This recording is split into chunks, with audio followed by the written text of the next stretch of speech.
మార్కెట్లో ఏ కోర్స్ చేసినా రెండేళ్ల ముచ్చటే. కానీ ఏఐ అండ్ డేటా సైన్స్ నేర్చుకుంటే రాబోయే 10 ఏళ్ల వరకు మీ కెరియర్ కి తిరుగుండదు. అది ఒక్క ఇన్నోమాటిక్స్ తోనే సాధ్యం. ఇంకో ఇన్సిడెంట్ జరిగింది ఆయనకి.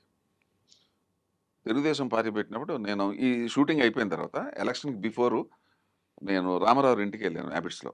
తెల్లవారుజాము 4 గంటలకు వెళ్ళాను. నేను మా కజిన్ ఒకరిని తీసుకుని వెళ్ళాను. వెళ్ళగానే మనకి ఫస్ట్ ఇచ్చేసాడు. చెక్ పట్టుకుని వెళ్ళా 5,000 రూపీస్. 5,000 10,000 ఏం గుర్తులేదు. 5,000 చెక్ ఉంది ఇప్పటికీ అనుకుంటా. ఏమది అన్నాడు. చిన్న ఉడత, నేను వచ్చాను మీకోసమే సార్, సినిమా ఇండస్ట్రీ నాదన్నీ వదిలిపెట్టుకుని సినిమా ఆర్టిస్ట్ అవుదాన్ని వచ్చాను సార్. నాకు కూడా తెలుగుదేశంలో నేను ఏదో ఉడతా భక్తిగా కాంట్రిబ్యూషన్ అనుకున్నాను. నీకు పైచ్యం ఎక్కిందా లేదా పిచ్చి ఎక్కిందా అన్నాడు. మేము ఎవరి దగ్గర రూపాయి సినిమా వాళ్ళనే మేము రానేబల దగ్గరికి, నీ దగ్గర ఎట్లా తీసుకుంటాం అనుకున్నా. అది తీసుకుని వెళ్ళిపో అన్నాడు. అలా ముఖం పెట్టి చూసుకున్నాను. ఏం ఇంకా వెళ్ళటం లేదన్నాడు. ఆయన కోపం వచ్చింది. వెళ్తాను సార్, కానీ ఒక్కడ మాత్రం జరుగుతుంది సార్, గేటు బయట ఆత్మహత్య చేసుకుంటాను. మీరు క్యాంపెయిన్ కూడా తిరగలేరు. మీరు నన్ను కాదంటే ఏమనుకుంటున్నారు మీరు? నా లైఫ్ అంతా త్యాగం చేసి వచ్చాను మీకోసం ఇక్కడికి. మీ భక్తుడు బా నీ ప్రేమను తట్టుకోలేకపోతున్నాం. సరే పట్టుకెళ్ళి room number 33 Ramakrishna signature Upendra అని ఒక అతను ఉంటాడు, అక్కడ పట్టుకెళ్ళి అన్నారు.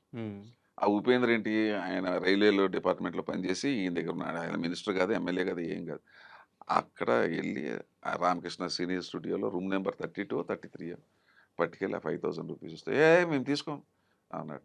సార్ రామారావు పంపించారు. ఉండు అయితే అని చెప్పి ఎవరితో మాట్లాడాడు తెలియదు మనకి, తీసుకోమని చెప్పారు. అట్లా నాది ఫస్ట్ డొనేషన్. అదే డబ్బుల దగ్గర ఆయన అంత నిక్కచ్చిగా అంత నిజాయితీగా ఉంటారు. ఎక్కడ రూపాయి తీసుకోలేదు. ఇవన్నీ బయట ప్రపంచానికి తెలియవండి. ఆయన గురించి ఏదో అనుకుంటారు. ఇవన్నీ నిజం, నాతో జరిగిన సంఘటనలు మీకు చెప్తున్నాను. Super sir.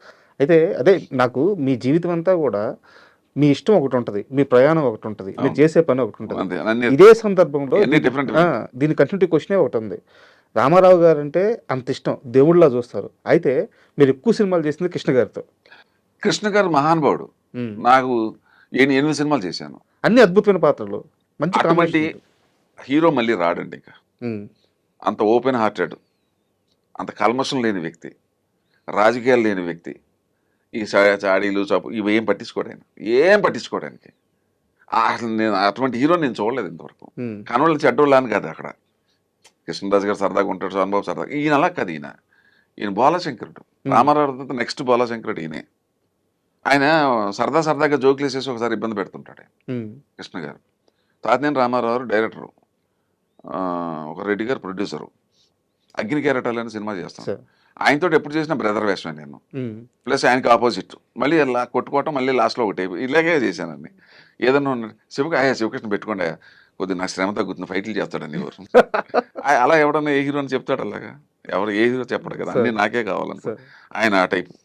శివకృష్ణ పెట్టుకోండి, ఆయన అడగడు, మళ్ళీ రికమెండ్ చేయడు. ఎవరన్నా వచ్చేసరి ఈ వేషానికి మీకు ఈక్వల్గా శివకృష్ణ పెట్టండి, మనోడే పెట్టండి, అయితే నాకు కొద్ది శ్రమ తగ్గుద్ది అట్లా. ఆయన తెలుసా మీరు ఎన్టీఆర్ ఫ్యాన్ అని? తెలుసు, అందరికీ తెలుసు. తెలిసేమో మరి. ఎప్పుడు అడిగేవారు కాదు? ఎవరు ఎంతవరకు నన్ను అడగల, అదే ఏ ఆర్టిస్ట్ అడగలేదు. నేను చెప్పుకోవడం తప్ప ఎవరు అడగలేదు. చెట్టిఆర్ బిల్డింగ్లో ఏబిఎంలో చేస్తున్నాం. ఒంటికి ఆయన 12:45 వెళ్ళిపోతాడు. ఆయన వెళ్ళిపోయి మళ్ళీ 3ంటికి వస్తాడు. నాదేంటంటే నేను 1 o'clock ఇది లంచ్ చేసేసి నేను వెయిట్ చేయనండి. అసిస్టెంట్ డైరెక్టర్ వచ్చి రెడీ అని అడిగితే నాకు కోపం వస్తుంది. నన్ను ఎవడు వచ్చి రెడీ అని అడగకూడదు. ఐఎమ్ రెడీ, ఎవరు రెడీ అలాగా ఉండాలి. చాలామంది ఏంటంటే భోజనం చేసిన తర్వాత ఒక అరగంట చేసి అప్పుడు మేకప్ ఎలా చేయను, చెయ్యి కడిగిన వెంటనే మేకప్ చేసేసుకుంటా. చేసేసుకుని కుర్చీలో అలా పడుకుంటా. ఎప్పుడు పిలిస్తే అప్పుడు వెళ్ళిపోతాను అనమాట. అంటే టైం వేస్ట్ కాకుండా ఉంటుంది, మనం ఒకళ్ళ దగ్గర మాట పడక్కర్లేదు అనే టైపు. కరెక్ట్గా 2 అయింది. అసిస్టెంట్ డైరెక్టర్ వచ్చి సార్ రెడీ అవ్వండి సార్ అన్నాడు. అన్నాను. కృష్ణ గారు వచ్చారు. ఎవరుగా కృష్ణ గారు రావడం అంటే ఆయన పోతకు 3ంటికి అని రాడు. నేను రెడీగానే ఉన్నాయి, మేకప్ చేసుకుని టెస్టప్ చేసుకుని. అలాగా సార్ అయితే ఓకే అని వెళ్ళిపోయాడు. 4:30 ఎంతో అయింది. ఏదో సీన్ జరుగుతుంది శారద గారికి నాకు ఎంత జరుగుతుంటే, తాతినేని రామారావు మాట ఇలా రా అన్న. డైరెక్టర్ని పిలిచాడు. ఏదో విషయం చెప్తున్నాడు. శివకృష్ణ బలివాడయ్యా అన్నాడు. ఏమంటున్నాడు నా గురించి? నా ఒక్కరితో అయితేనే సుఖం అంట, ఏ హీరోలతో సుఖం లేదంట అన్నాడు. జోకిది కొంప అంటిపోదండి అలాగా. సార్ నేను అనలేదు సార్ అలాగా.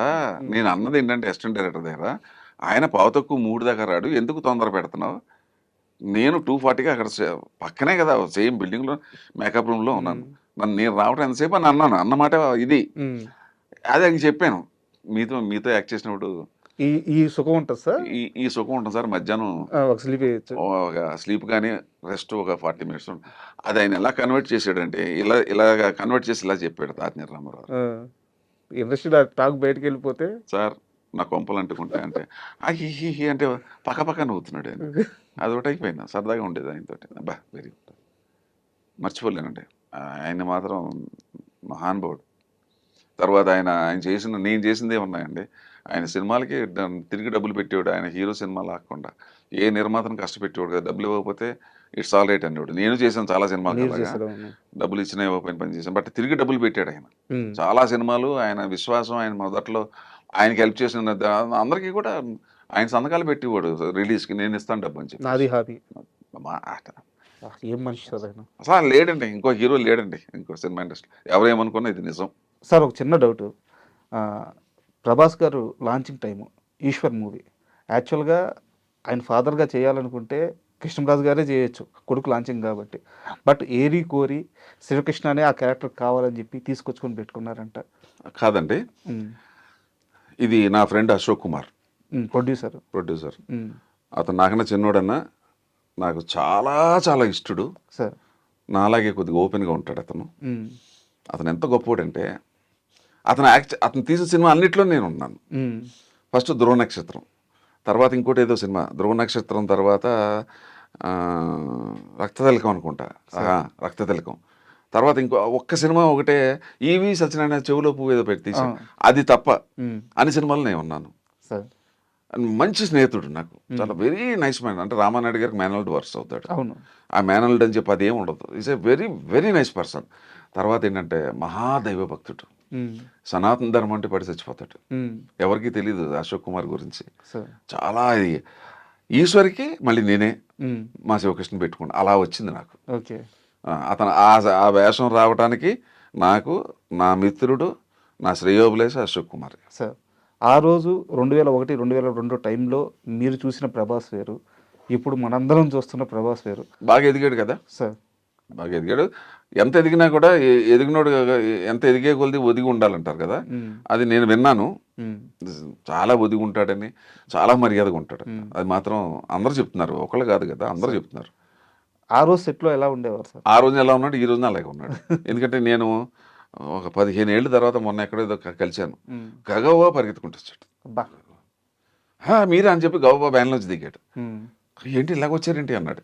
లేదు నన్ను ఏదో పని మీద వచ్చాను, నువ్వు వచ్చావు అని చెప్పి నేను ఇలా కనపడేది అన్న. లేదు, అది మాత్రం అది అందరూ నేను చెప్పేది కాదు కదా. అతను భోజనాల దగ్గర కానీ, అతని దగ్గర కానీ, ట్రీట్మెంట్ కానీ, ఆ మర్యాద కానీ, అదే కృష్ణరాజు గారి కన్నా ఇంకా ఎక్కువ అని చెప్తారు అందరూ.